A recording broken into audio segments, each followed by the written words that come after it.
everybody. Now that you're comfortable, it took a little while for setup, but your comfort is the most important thing. Tom spent 2 weeks ago on the lesson about comfort, and today's lesson is all about comfort. The skeleton, we want your skeleton to be as comfortable as this skeleton, and the setup is sitting in a chair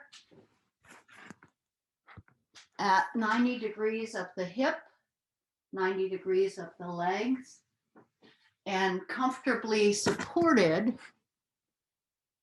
up in the skull, in the forehead. And the reason I was interested in this lesson is because we use parts of our body that are very clear. Maybe it's the lumbar spine, maybe it's the neck, and other parts that are not as clear. And when you rest yourself in a position like this, there are parts that can drive the movement. Like the last time I taught, it was about a couple little engines, and you can push the engine from the back or from the front or from the middle.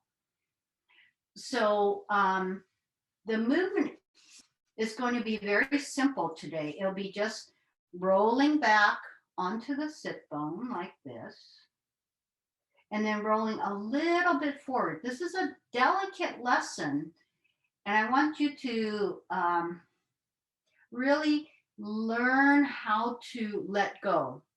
Letting go is the key, okay? And to take as many rests as you want to and feel comfortable, because not everybody is comfortable in this position. So for instance, when Fred here is sitting, he actually sits on his sit bone, but many people, when they sit, they are already rounded. They're already on the back side of their sit bone, and there's a little bit more round here. So that when Fred does this movement of rolling back, let me just, so you can see rolling back and rolling forward, it's a little bit, there we go. It's a little bit easier for him to roll forward than backward. Many of us are, this is easier, rolling backwards. Let me just put this towel up here again. And in this position, I'm just going to leave his arm down so you can see. The forehead is supported, and it can be supported with the hands. And if you can't put your hands underneath your head, just put a towel under there. Make that more comfortable. One thing I do want to point out on Fred, which is a little easier on the Fred than in a person, is if you roll and your head slides on the blanket, you don't allow much movement in your spine, okay? So that becomes like one unit. And that's called undifferentiated. And I'll call your attention to it. But if you let your head really relax and just rest on the blanket, and I see it as, if you've ever fallen asleep on your desk, you've been studying or reading or doing something and fallen asleep on your desk, there's this, you just want to rest your head on something. And if you just let it go, let your head rest on the blanket, and then very gently roll the skeleton, you roll your skeleton backward and forward, you can see that there's separate movement in the vertebrae. Okay. And I was just trying to get the lighting so you can see that. And I'm going to roll the pelvis from the bottom, and you can see that it's coming round. And when you come this way, there's a little arch and a lengthening up each of the vertebrae, even all the way up to the top of the head. Can you see that? Especially as I lengthen like this.